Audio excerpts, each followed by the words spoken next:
আজকে দুপুরবেলা বাংলা বাজারের পরিস্থিতি দেখেন। বাংলা বাজার গুলশান।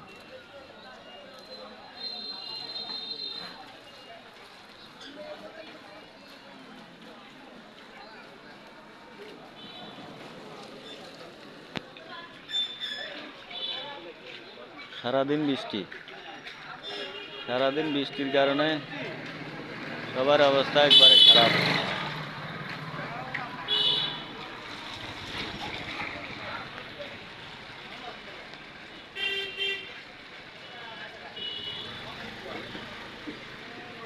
বৃষ্টি পরিস্থিতি খারাপ করে এলেছে। মানুষজন বাজারে তেমন একটা আসে নাই। বাজারঘাট অতটা ইয়ে না, সুবিধা নেই, ঠান্ডাও রয়েছে, মানুষজন নাই তো।